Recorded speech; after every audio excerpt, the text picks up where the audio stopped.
Praise the Lord. परमेश्वर आप सबको आशीष करे। आज का ये नया दिन परमेश्वर ने हमें दिया है।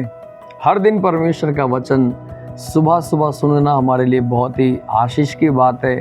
फ्रेश मन्ना परमेश्वर इजराइलियों को खिलाते थे, वैसे ही परमेश्वर ज़ाइन में भी ज़ाइन फैमिली को हर दिन सुबह ये मन्ना दे रहा है।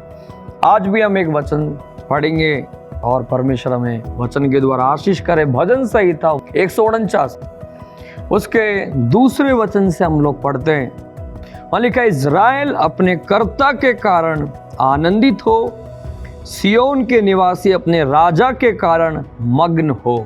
हालेलुया। तो मैं इसको पढ़ रहा था, परमेश्वर ने मुझे कुछ बातें समझाने लगे। वहाँ पर लिखा है, इज़राइल किसके कारण आनंदित हो? अपने कर्ता के कारण, अपने परमेश्वर के कारण, अपने यीशु के कारण आनंदित हो। बहुत सारे लोग आनंदित नहीं रह पाते, उसका कारण यही है, उनका आनंद दुनिया की कई कई चीज़ों में है। किसी का आनंद धन में है, किसी का आनंद किसी इंसान में है, किसी का आनंद नौकरी में है, किसी का आनंद मोबाइल में है। यदि मोबाइल टूट जाता है आनंद चला जाता है। किसी का कोई बहुत करीबी इंसान जिससे इसमें उसका आनंद है वो चला गया, उसका आनंद चला जाता है। किसी की नौकरी चलेगी, उसका आनंद चला जाता है। वो निराश हो जाते हैं, वो दुखी हो जाते हैं। लेकिन आज आपसे मैं कहना चाहता हूँ, हम सब का आनंद का कारण कोई दुनिया की चीज़ नहीं, परमेश्वर होना चाहिए। हालेलुया। वो लोग हमेशा आनंदित रह सकते हैं। शैतान चाहता है हम दुखी हो जाए, लेकिन आज आपसे मैं कहना चाहता हूँ, एक निर्णय लें, हम दुखी नहीं होंगे। हम किसी परिस्थिति में दुखी नहीं होंगे, क्योंकि हमारे आनंद का कारण कोई परिस्थितियाँ नहीं, कोई दुनिया नहीं, परमेश्वर आनंद का कारण है। हालेलुया। और लिखा है, सियोन के निवासी अपने राजा के कारण मग्न हो जाएं। जब कभी भी आपके बढ़ने का समय आएगा ना, आप याद रखना, और परमेश्वर आपको अगले स्तर पर लेकर जाने का समय आ गया, तो दुष्ट हमेशा कोशिश करता है आपको कोई ना कोई परिस्थिति में परेशान करे, दुख कर दे और आप चुपचाप होके बैठ जाए। बहुत सारे लोगों के जीवन में जब बढ़ने का समय आता है, अचानक कोई परिस्थिति आई, वो दुखी होकर कोने में बैठ जाते हैं, आराधना बंद कर देते हैं, चर्च जाना बंद कर देते हैं और दुख बनाना शुरू कर देते हैं। आपसे मैं कहना चाहता हूँ, वो एरिया आपका कमजोर एरिया बन जाएगा। जब कभी आप आगे बढ़ेंगे, शैतान उसी एरिया में आपको वापस से दुख देकर, निराश करके साइड बैठा देगा। लेकिन आज आप एक निर्णय लें, मेरे जीवन में कोई भी परिस्थिति क्यों ना आए, मुझे इस पर जय पाना है। इन परिस्थितियों में भी मैं आगे बढ़कर आनंदित रहूंगा, चर्च जाऊंगा, आराधना करूंगा, बाइबल पढ़ूंगा, प्रेयर करूंगा। मैं अपने जीवन में दुख में नहीं रहूंगा, मैं अपने किसी भी क्षेत्र में कमजोर नहीं रहूंगा, मुझे उस पर जय पाना है। अगर आप ऐसा समझ लेंगे, आपको परमेश्वर अगले स्तर पर जल्दी से पहुंचाएगा। और आगे लिखा हुआ है, वे नाचते हुए उसके नाम की स्तुति करें। हालेलुया। चर्च के अंदर और या चर्च के बाहर, हमें जहाँ कहीं यीशु की आराधना करने का सौभाग्य मिले, मैं आपसे बोलूँ, नाचते हुए उसकी आराधना करें। बहुत सारे लोग कभी नहीं नाचते, बोलते हैं शायद शर्म आती है। और दुनिया में लेकिन हम बहुत कुछ जगहों में नाचते थे पहले। मैं आज कहना चाहता हूँ, सही नाचने की जगह परमेश्वर की उपस्थिति है, परमेश्वर का भवन है, परमेश्वर की कलीसिया है, या परमेश्वर की आराधना का वो माहौल है। जब कभी मौका मिले, हम में से हर एक व्यक्ति नाच के प्रभु को आराधना करे। हालेलुया। क्योंकि नाच वही लोग नहीं पाते जो दुख में रहते हैं। आप नाचने का मतलब है आप आनंदित हैं, आप खुश हैं, और आपके खुशी का कारण कोई दुनिया की चीज़ नहीं, परमेश्वर होना चाहिए। आमीन। और हम आगे पढ़ते हैं, डफ और वीणा बजाते हुए उसका भजन गाओ, क्योंकि यहोवा अपनी प्रजा से प्रसन्न रहता है। वे नम्र लोगों का उद्धार करके उन्हें शोभायमान करेगा। भक्त लोग महिमा के कारण प्रफुल्लित हो और अपने बिछोने पर भी पड़े पड़े जय जयकार करे। आमीन।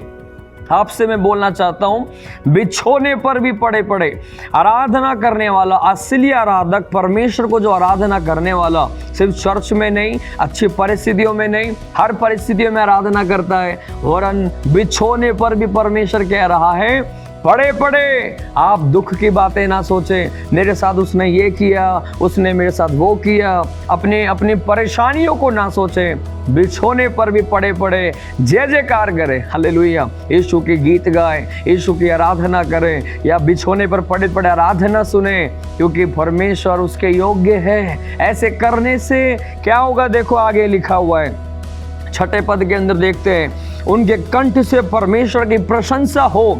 कंठ हमारा जो परमेश्वर ने दिया, जिसमें से आवाज निकल के आती है, इसे परमेश्वर ने दिया।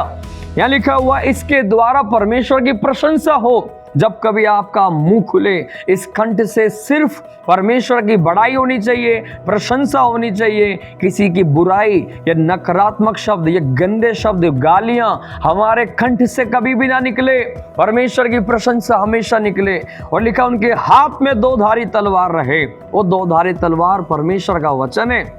हर एक भाई बहन से मैं बोलना चाहता हूं, ये दोनों हथियार को पकड़ कर रखें। कंठ से हमेशा परमेश्वर की प्रशंसा करें, दूसरा परमेश्वर का वचन बोलें। यदि अचानक कोई परिस्थिति सामने आ गई, आप वहां दुखी ना हो, ये 2 धारी तलवार यानी प्रभु का वचन बोलें। यदि आप रोगी हैं तो बोलें, यीशु के कोड़े खाने से मैं चंगा हो गया। आपके घर में बार बार विपत्तियां आ जाती है, आप डिक्लेयर करें, मेरे घर के डेरे पर कोई विपत्ति नहीं आएगी। आपको कोई मौसम से कोई प्रॉब्लम हो जाती है तो डिक्लेयर करें, दिन को धूप से न रात को चांदनी से मेरी कोई हानि नहीं होगी।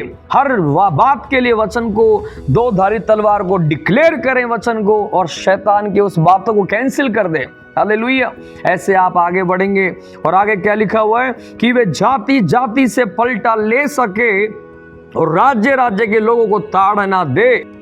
तो आप याद रखना, जब हम परमेश्वर की महिमा के लिए जीते, हम उनकी आराधना करते, हम उनके कारण आनंदित रहते हैं, हम मग्न रहते हैं, हम उसकी जय जयकार करते, हम उसकी प्रशंसा करते, हम 2 धारी तलवार यानी वचन के आधार पर जीते और मुंह से बोलते हैं, तो परमेश्वर कह रहे, परमेश्वर आपके लिए पलटा लेगा। हमें पलटा लेने की जरूरत नहीं। परमेश्वर हमारे लिए युद्ध लड़ेगा, परमेश्वर हमारे लिए पलटा लेगा, बदला लेगा, जिससे भी लेना है, चाहे दुष्ट से या कोई किसी और से। परमेश्वर हमारे लिए काम करेगा, हमें परेशान होने की जरूरत नहीं है। लिखा है, राजाओं को सांकलों से और उनके प्रतिष्ठित पुरुषों को भी लोहे की बेड़ियों से जकड़ रखेगा। आप साधारण इंसान नहीं है। जब हम परमेश्वर की आराधना करते हैं, वो महाराजा है, तो वो शैतान के राज्य का राजा, शैतान को, उसके राज्य को, उसके राज्य की सारी ताकत को भी सांकलों से आपके लिए बांध देगा और आपको आजाद कर देगा। हालेलुया। आराधना में इतनी ताकत है, आपके लिए परमेश्वर शैतान को सांकलों से बांध देगा और आपको आदर देगा, छुड़ाएगा। आमीन। परमेश्वर आप सबको आशीष करे।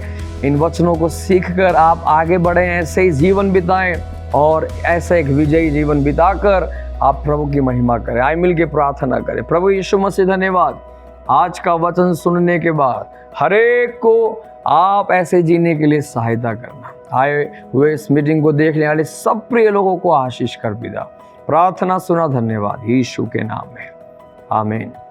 प्रभु आपको आशीष करे। God bless you.